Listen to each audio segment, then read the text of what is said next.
Welcome to the Milestone Churches podcast, where ordinary people journey with an extraordinary God. Our podcast is aimed to help you discover your purpose in life through weekly life lessons and special discussions that inspire and motivates you to live your best life, no matter what stage in life you're in. Thank you for joining us, and let's take a listen to this week's episode.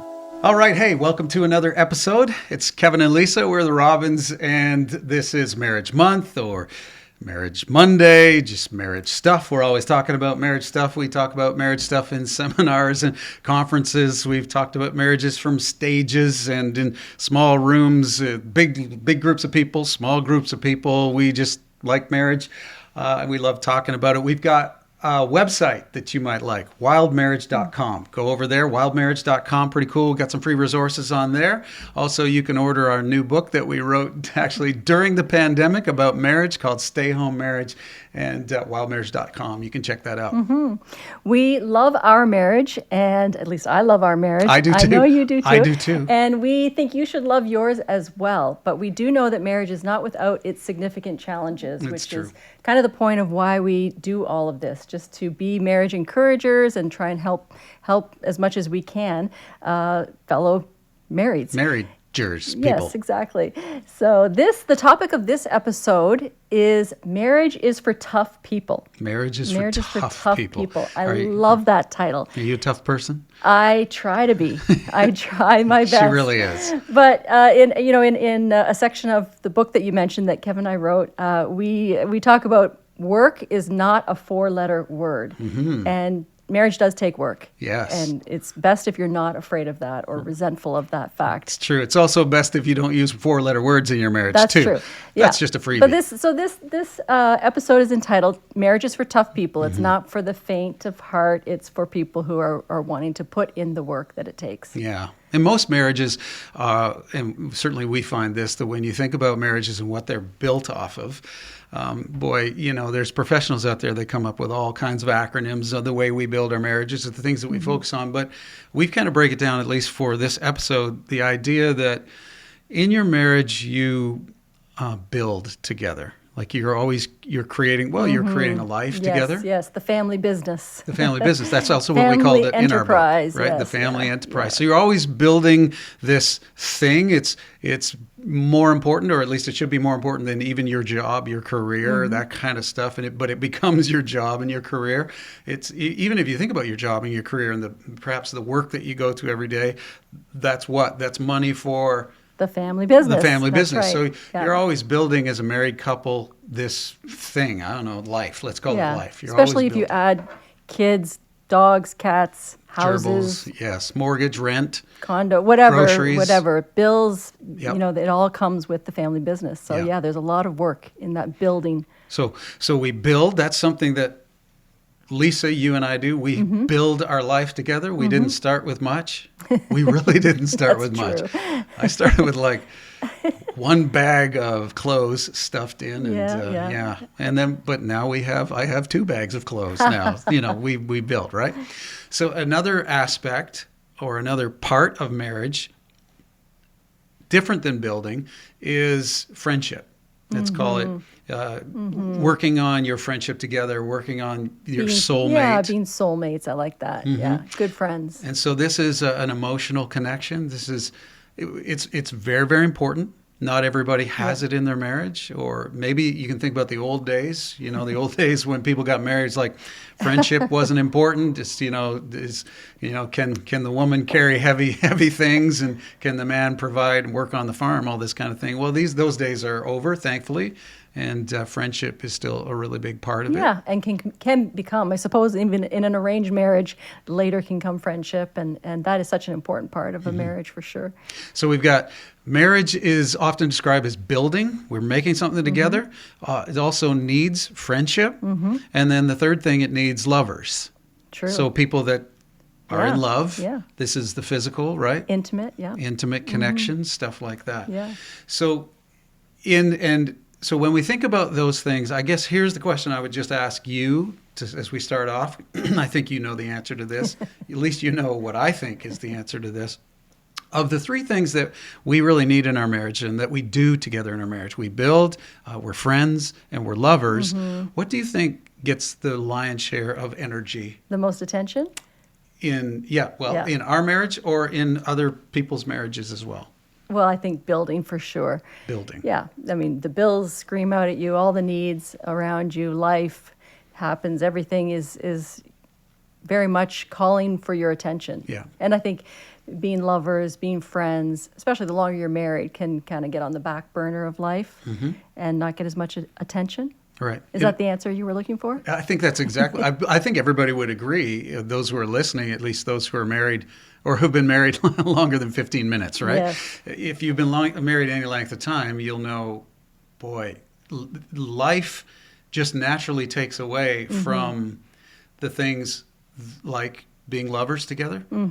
It's like, oh yeah, that'd be great if we could be that all the time, but let's be reasonable. I mean, these are kind of the statements we make to each other. Like, let's be reasonable. Don't expect so much. Or we need to be better friends. Let's spend lots of time together. Let's debrief at the end of the day. I want to hear about what your thoughts are, Yes. your dreams are. Turn off the game. Let's talk. Exactly. But is that really a reality? Because we're so busy building our life that those things are like, they become non-important. But I think all we're trying to suggest on the outset here is maybe it's not the healthiest thing for your marriage to assume that being friends with each other and being lovers with each other should just fall into the less than category. Right, yeah. And I think that we have a lot of reasons. Well, we have words to describe when they fall into that category. Do you know what I'm saying? Like, we have words to say. So if, our love life is not well, or someone's love life is not going well, or someone's friendship with their spouse is not going well, what are words they use? They say.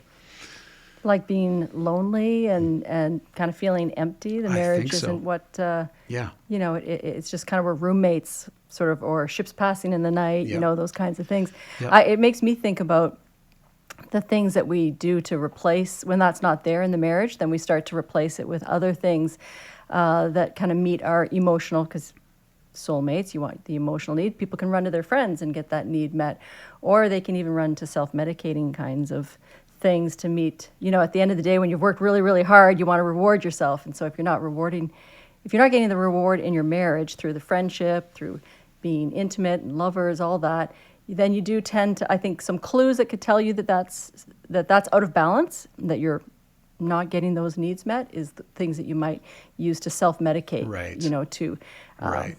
It's a really binge good watching point. Netflix, or It's a really good point. or binging on whatever, can be something that replaces that relationship that should be getting your needs met through your spouse. Yeah. I think that when we're always working on building our life, and see that I just think that's one of the tricks in marriage. One of the things that we fool ourselves in marriage is we say, look at what I'm doing for you. How can you say our marriage is not going well? Look at what we're doing together. Look at what we're creating together. Look at all that we've done and all that we have now.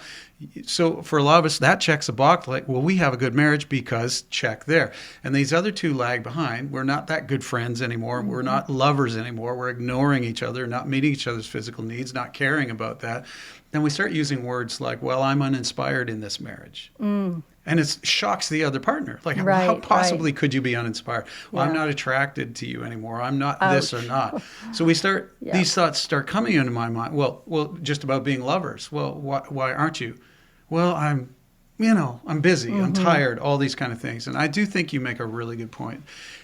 One clue. It may not be the diagnosis that absolutely you make, but one clue can be this. If you find yourself, or if we find ourselves self-medicating, if you find yourself, like you said, binge watching, if that's now replacing, or you're gaming too much. Yeah, and I think today people are so used to hours spent on some of these other activities where they could be spending time with their spouse, like gaming or Netflix or, entertainment of various forms on their computers, hours really, and then legitimately don't think they have time to spend with their spouse. Yeah. Building that friendship and taking the time to become intimate lovers again, which we know takes work. If it's not, if it's not what you've been enjoying, it's going to not just miraculously, get back to where it needs to be, or maybe it's never even been where it needs to be and needs help getting there. Again, marriage is for tough people. It takes work, and we can't be afraid of those things, and they will meet our needs so much more, in a much more rewarding way than some of the other ways that we can turn to self-medicate. Yeah, that's a good point. And you really make some good points there, that this time that we, you don't want to call them time wasters, but these times. It's a good name. Nobody wants to hear that. It's Yeah. like, oh man, I just want time to myself. But nobody wants to hear that time could have been used to spend time talking with your spouse or something Go on like a that. date Maybe yeah. nobody wants to hear it, but we're not here to figure out what people want to hear or what don't want to hear. We're just saying, True. if you want to have a great marriage, just always sort of squirreling yourself away, only focusing on building your life together and not focusing on being friends and not focusing on being lovers together. And look, the friends and the lovers, they're going to come at those moments when, maybe you just want to sit and have a glass of something by yourself, or just play a game or watch something. That's probably the time when, not saying you can't watch something or anything like that, but it's probably the time when it might be good to push yourself, or what are you calling this episode tonight? Marriage is for tough people. Be tough. Yeah. And say, hey, let's talk a little bit, Make a or let's better spend choice. some time together. Yeah, and I think that's really what we're talking about, right? That tough people see that the progression is not going in the right direction, and they don't judge how well their marriage is doing by the success of their children or things like that. They really do, remain a partnership and know that, we're not spending enough time together, or we're not intimate enough in ways that are going to bring us together and really remind each other that it's us against the world, and that we are in each other's corner, and we're more than just business partners or roommates or people who share the bills. We are, a couple, and in this, after the kids are gone, we'll still just be the two of us. And so when two people make the tough choices to really come together, Sounds tough. it's not tough, but it's easier to do some of the other things you mentioned. It is tough. This It's is the whole easier point of it. to, It is get tough. the bowl of ice cream, or Yeah. make the popcorn, but it's tougher to choose each other. Yeah, and what I'm saying about it is tough. I mean, we're just programmed to go to what's easier in life. Yeah. We even believe, we watch so many movies, that marriage shouldn't be tough, right? Marriage should just be click, click, click, and everything's good. She loves me, and he dies for me, and we just do this all day. Happily ever after. It doesn't exist, right? And the first thing we want to talk about is one thing that's tough. But even before I get to that, I should probably say this, that what two people are going to do in marriage, I think, of all the things that we do in life, is the hardest. Being married is the hardest of all the things two people could do. Wow. And that includes all the business that we do together. Like even the married couples out there, they've started a company, they're entrepreneurs or something like that. Yeah. I'm Which sure sounds that hard is work. devastatingly hard, right? Super difficult. Nobody can appreciate how hard that is. But to really have a good marriage through the journey of life, I think is even harder. That's a good point. I would suggest, and I think you would agree with me, that the hardest thing that we do in our life is to have a good marriage the whole way. And the most rewarding thing that we can do is having a good marriage. So that's really important. We want to talk about one of the hardest things or not hardest things, but that we need to be tough people in laying the groundwork for our marriage. And we'll just talk about 4 quick things before we're done, and this is one of them. Okay. How so tough 4 it areas is. we have to be tough. Yeah. Okay. Yeah. I like Good. that. Thanks for saving me on that. So to be tough in the area of groundwork, what comes to mind when I say that? The groundwork of marriage. Yeah, I think the foundation, what you're going to build your life on, your marriage, your relationship on, The friendship, the being lovers, all that stuff too. But I think when I think of the groundwork, some might think you're talking about the beginning of a marriage, like right after the wedding, you're laying the groundwork. Right. But it, I guess, could be at any time. You can go back and see what is our marriage? Is our marriage built on trust, dedication, loyalty? Coming together, being on the same page. Isn't groundwork? Yes, yes to what you're saying, but I think groundwork, when I think of it too, it's the real practical things, the sort of the no nonsense things. Like it's tough to be two individuals. Let's take the beginning of the marriage, for example. But I agree with you; it's not always the beginning of the marriage. But two individuals, they come together, right? And now they're going to spend the rest of their life together. There are chores. There are duties that get divided up. There is the issue of finances. There's the never-ending question of the married couple. Should your finances be together or should they keep your finances apart? Yeah. Well, we don't really weigh in on that. Do whatever you think is best there. And I don't know, but you have to, that's groundwork. You have to go through those things. Who's going to cook? Is it always going to be 50-50? Every dish needs to be 50% washed. Is trash 50%? Or all this stuff is groundwork, yes? So kind of mutual respect and fairness and finding just a way that you're going to live your lives, I suppose is what you mean by that. And I think it is hard work. I remember those days. Yeah, exactly.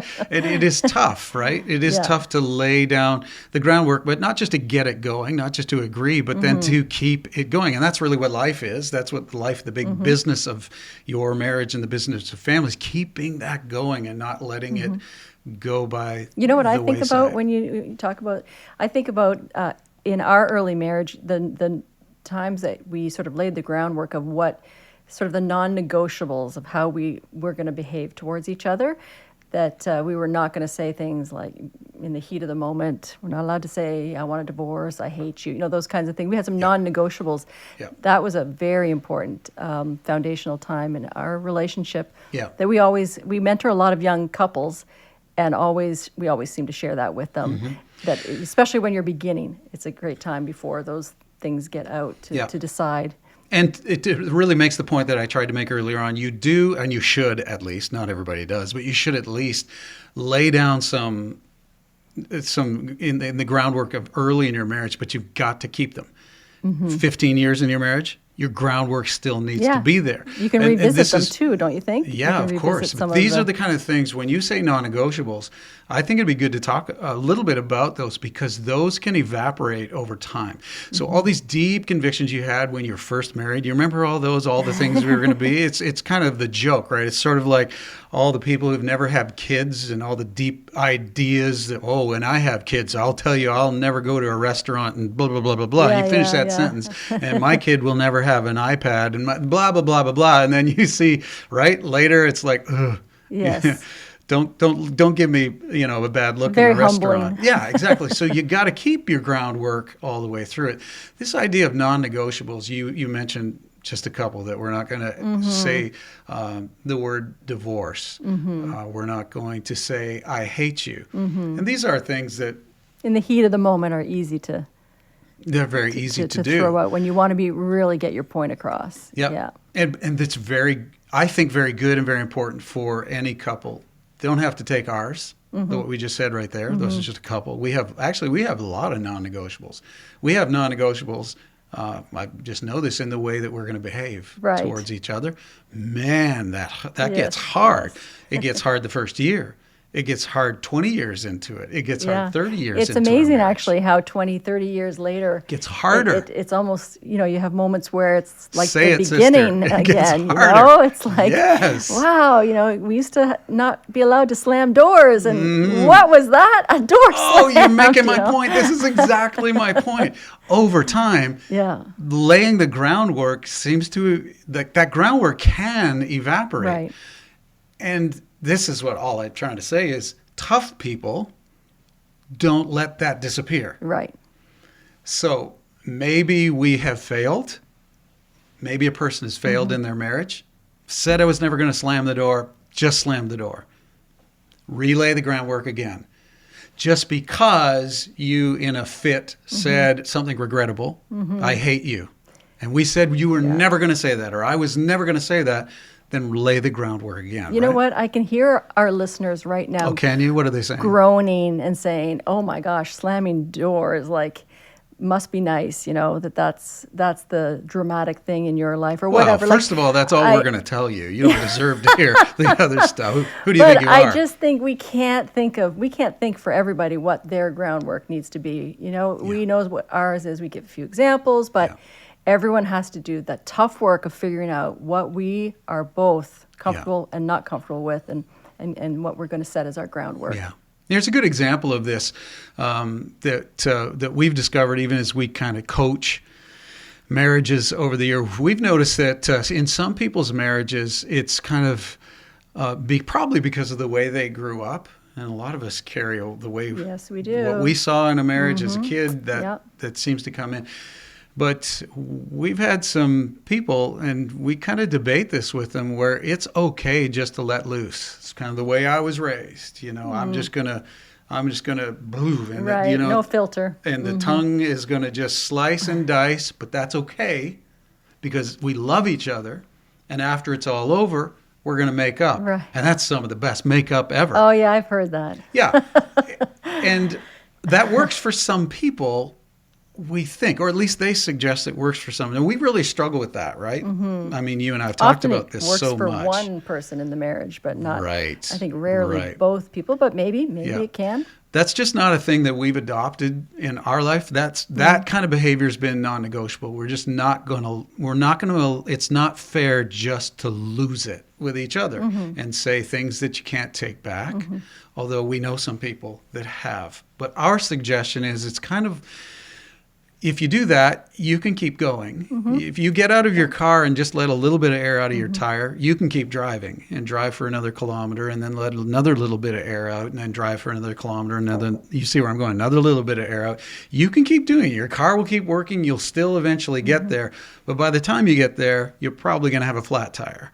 And now, everything is going to be, and maybe the tire will be destroyed. We by don't that recommend time. it. Don't take the risk is what I think we'd say. So groundwork, boy, we talked a lot about that. Good. What's the next one? The next one, just keeping harmony really can sound, it's different than the groundwork. It's just from day to day to day. It's tough to keep harmony in a marriage, isn't it? It really is. Life is crunchy and stress and pressures make it difficult. I don't get why it's so hard to keep harmony in a marriage since everyone wants harmony in their marriage. Doesn't it stand to reason that we're only in this because I love you, you love me, we're incredibly attracted to each other, we got married, all we wanted was a good life together. Why is it so hard to keep harmony? It's so much easier just to be a one individual self going through life in some ways than two people trying to get through life together and having to compromise and always see things in a unified manner. And also I think we're just kind of an extension of ourselves. So if I'm frustrated with myself, I think it's easy for me to be frustrated with you and vice versa. I think it's when you're feeling pressure and grumpy and whatever, sleepy, dopey, hungry, hangry, whatever. I do all of them. It's easy to, see me as an extension of yourself and familiarity breeds contempt. It's easy to just be grumpy together or be stressed together and not see things the same way. And that's the hard thing, is just to keep in step with each other. So harmony, when we were talking about this episode, this is the one where I was a little stuck going, okay, how is that different than some of the others? And you helped me to see that, are you kidding? This is where we live. And it's true, because I want everything happy, and you tend to be more the realist. And so trying to bring those two worldviews together, it's just always, can be a little crunchy. And harmony is, and I think harmony is these little things too that can make us dissatisfied because they can be irritating in a marriage. You can't find that harmony. It takes tough people in a tough marriage to be harmonious. Yes. It is really tough to be optimistic in a marriage because you're just assaulted. Your marriage is assaulted with stressors, pressures, your job, of course. Marriage just doesn't exist in a vacuum, right? No. Everything leaks into the marriage. Not like that 1 week you get at an all-inclusive somewhere, if you're lucky, where there's no stress. You don't even have to choose what you're going to eat. I just think those times it's easy to be harmonious. That's true, but we've even talked to some of our friends have had the Whopper fights on the all-inclusives too, right? So because you just to your point, you can't run, you can't hide. Yeah. One way that is tough, but a way that you can keep harmony in your marriage is just the assurance of commitment that you have for each other. I think you just sort of referenced this. The way that we feel is really the thing that steals harmony. Because, you read these books and you hear from these amazingly optimistic people, like, come what may, nothing bothers them, right? So losing, even they have these examples of I lost my job, yet life is good. All of these things out there that steal the harmony in our marriage, we all know they aren't the thing that's actually ruining my marriage. But what they do to me, then I bring it into the marriage. So this assurance of commitment is, I think, a very, very important thing, to actually know and be committed to each other that, look, I'm never going to turn my back on you. I'm never going to quit on you. I'm never going to turn. I'm never going to run. It's never going to get so bad. So if you or we lose all of our money, we live with this assurance of commitment.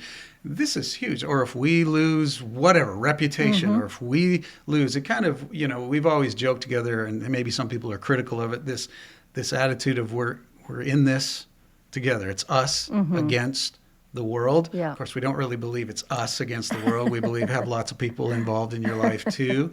But this assurance of commitment that I won't leave, then common sense says, well, come what may, whatever comes at us, that's okay, because we've dealt with a fundamental insecurity that we all have, and that is, are you really here? Yeah.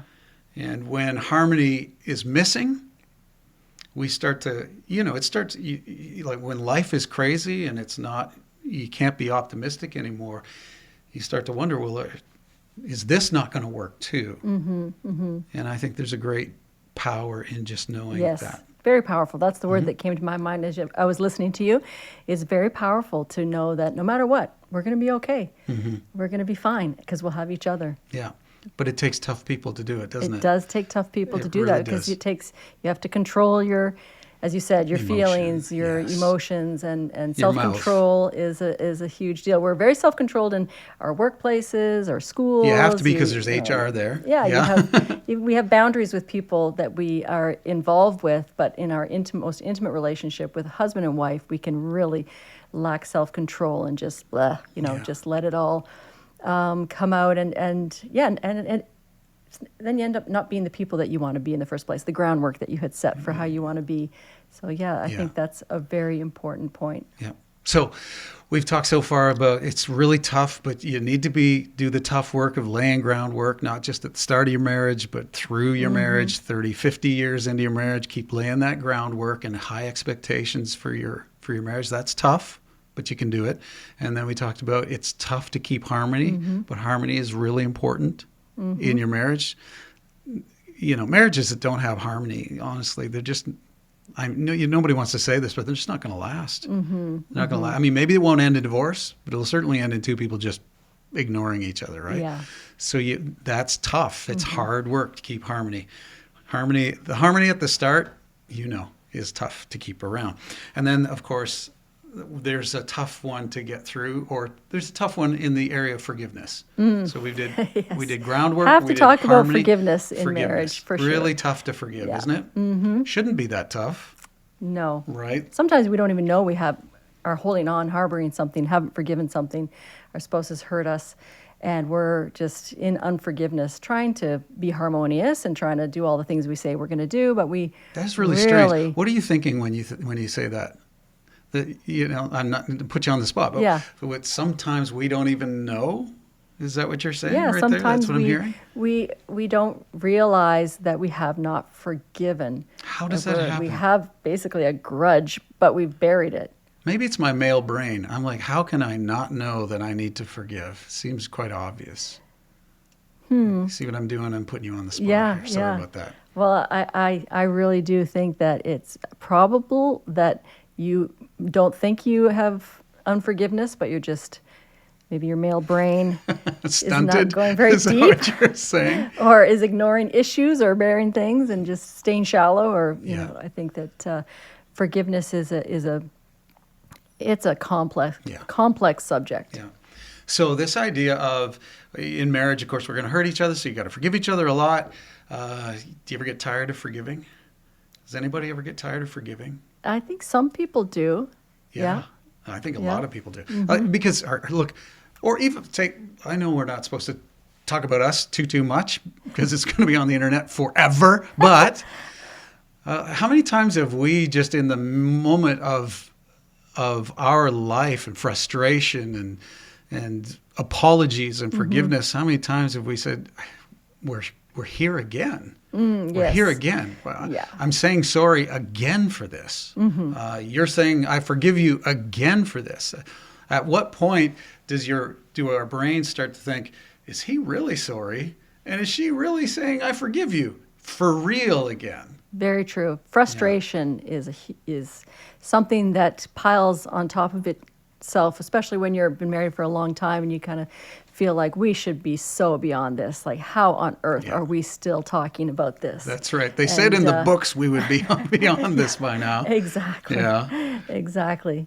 But I think it also has to do with each couple has stuff they bring into the marriage, even from past relationships. There's a few people who get to be together, very, very young and don't experience other relationships, but a lot of people have previous relationships or even family relationship dynamics that have played into from their family of origin, who they are, what they saw with their parents, all that kind of thing. So I think in a lot of ways, some of the things that we get hurt about are because you're pressing a button, that triggers me, brings up feelings and emotions that I have from my past.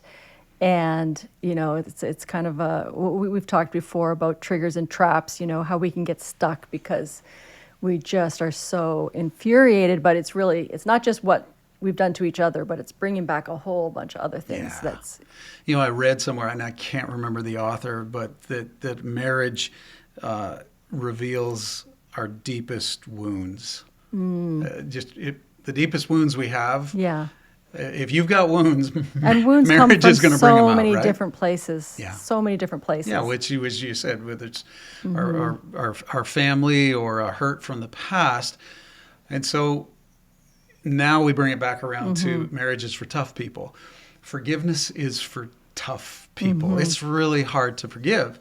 But, and of course, in marriage, there's different degrees of things that we do to each other. Some are, the quick, don't worry about it. And then some merits really getting some serious counseling as a result of it because it's been a real breach of intimacy and breach of integrity, those kinds of things. So we're not going to counsel on that scale right now. But to say this, if you're going to be married, you're going to have a successful marriage, you're going to have to forgive, and you're going to have to forgive a lot. And to be a person who forgives and a lot, you're just going to have to be tough. That's tough to do. Yeah. And you know what else I think is tough to do?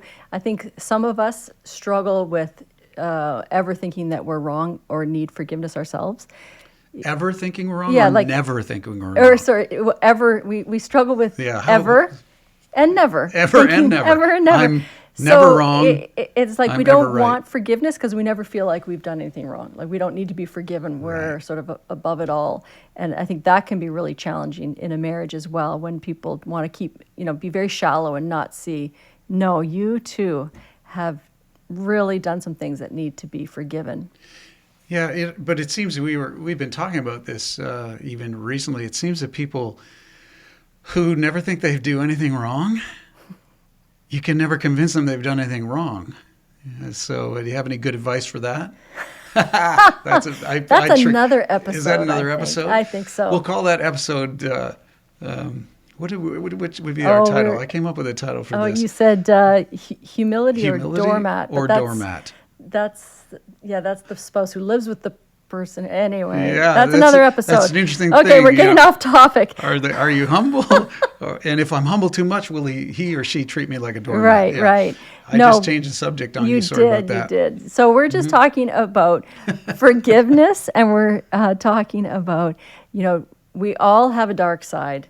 Let's just put it that way. Yeah. That person who thinks they never do anything wrong, that's their dark side. They really do, yeah. But it's our goal not to bring out the dark side in each other, and not to, and to also be humble when we have to be forgiven because we've been, not the way we should be and have hurt our spouse. Yeah. So we let me will be a hurt good each other. example of this. It is for tough. Forgiveness is for tough people. Marriage is for tough people. And I just, because we're having a conversation here and I'm not on notes or anything, I just took us the wrong way. And so please forgive me. I forgive you. Thank you. You ever get that feeling that she isn't really forgiving you? I just got that feeling right there. But at any rate, we may talk about that later afterwards. So Sounds good. We've talked about the groundwork. It's tough to lay groundwork, not just at the start of your marriage, but years into it. It's tough to keep harmony and optimism and happiness. And it's going to be okay, honey, when the world is cracking all around you. Yeah. It's tough. It takes tough people to do that, but you can do it. And it's tough to forgive and to be forgiving. Yeah. Yeah. And I guess our last one, just before we're done here, is if all of those are true, it's tough to keep recommitting. Is recommitting a good word? It's tough to keep redoing it again. Yes. Like it's tough because, boy, if there's anything that describes marriage, isn't it just the profoundly mundane redoing it again? But you see the couples that don't, and they go off, their lives, especially after the kids are gone, their lives begin to go in two different directions, and they need to recommit. They need to remind themselves and each other, we are one. The two of us make one. We married each other X number of years ago. We're still married. Recommitting is huge the older you get, I think. Why, I wonder? So for some of us who you're hearing recommitting, maybe again, this is my male brain. You hear recommit, it's kind of like, just so tiring. Everything's so tiring, which is the title, right? Marriage is for tough people. Yes. Right? But what if, let me answer my own question. This idea of the emotion that comes with recommitment. And maybe we should be more specific when we say recommit. You might be asking, well, recommitment in what? And I think we'd say, well, in whatever. Recommitment in whatever. Well, whether it's big recommitments, grand pronouncements of I love you again, maybe redoing your vows. Oh, okay, sure. Those are, I suppose, exciting and a good excuse to have a big meal with some friends again. But there's tons of recommitment where you just, I mentioned it already. How many times just in our marriage have we gone, oh man, I can't believe we're here again. I can't believe I need to say, babe, I'm so sorry. This is not who I want to be. Will you forgive me? I can't believe it. So you work through all the tough forgiveness again and you recommit. I'm not going to be in the doghouse. I'm not going to put myself in the doghouse. But at the same time, I'm not going to be more arrogant than I should be. Like I don't have problems. I recommit to, I've got to have our marriage. So I started thinking a little bit about excellent athletes, elite athletes, I guess is what we call them. And, we know lots. We know some professional athletes. We know some professional coaches who are friends of ours and, things like that. I think if you ask someone who's a really good athlete, you say, it's really tough doing what you're doing because you're doing it better than anybody else is doing it. So it must be really tough. Well, I think they'll admit it's tough. But the tough is recommit every day. That's why I'm good. The difference between me and a professional basketball player, age notwithstanding, but honestly, right? It's well, have you recommitted every day? Have you put the work in? Have you gone back at it again? And my answer clearly would be no. So does that analogy work, do you think? I think it does. With the professional athlete, they would probably never get to the point where they need to recommit because you cannot get off you have to stay on track every single day. that's my point. But I would That's a think recommitment. I would every think that day. the point would be that it could be fun though, because the more you do something, the better you get, and the more Exactly. practice it becomes more effortless. And marriage can look like that. People can do so well that it looks effortless Yeah. because they've just put so much focus and dedication into it. I like that. Mm-hmm. I also think that the recommitment is about going back to the things you did at first, the groundwork. And I think that's goes to your point that all these 4 things that we've talked about are not phases necessarily. They're all different, that they're not just beginning, middle, end, and all that kind of thing. The honeymoon phase, though, I do think that some people would feel like with recommitment, I wish that it could be like the honeymoon all over again, with that, which we know can't happen, the cocktail of chemicals in a Young newly, marrieds, even if they're old, but they're new, newlyweds have that going for them because it's in that infatuation stage. So recommitment isn't necessarily able to get back to that honeymoon phase, but at least doing the things that you did in the honeymoon phase. Right. Does that make Yeah. sense? And what makes sense to And me, which is hard work again, because maybe people have grown apart and they don't want to do the things Yeah. that they used to do when they were so in love with each other. and what makes sense to me, and what you're saying is that you have to recommit for where you're at. Your recommitment should actually have a lot of maturation in it if you've been married a long time.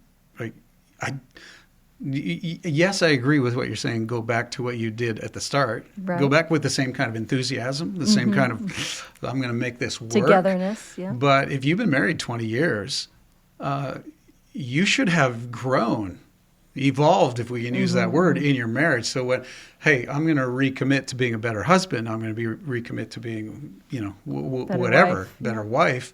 It should look vastly different than recommitting, 3 months into a marriage. You should have grown. We know, and this is what we are as humans. We add to who we are. Yes, all the experience should make it even richer and deeper and more rewarding for sure. But there's no doubt about, in this whole cyclical nature of what we've talked about here, if it's tough to lay groundwork in your marriage, to have high expectations for yourselves, to say, this is the way we want to live. In fact, this is the way we're going to demand of each other. We're going to live. We're going to live Demand of ourselves. Yep. lovingly, etc. So that's a cyclical thing. You got to keep visiting, and it's tough. The harmony.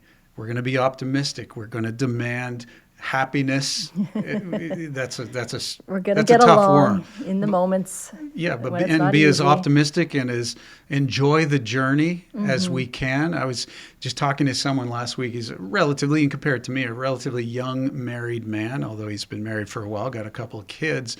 And we were just walking together, and I said, "Hey, how you doing? How you guys doing? How's life going?" And I just thought the wisdom that came out of this younger man was really, really fantastic when he said to me, life's not gone at all the way we planned.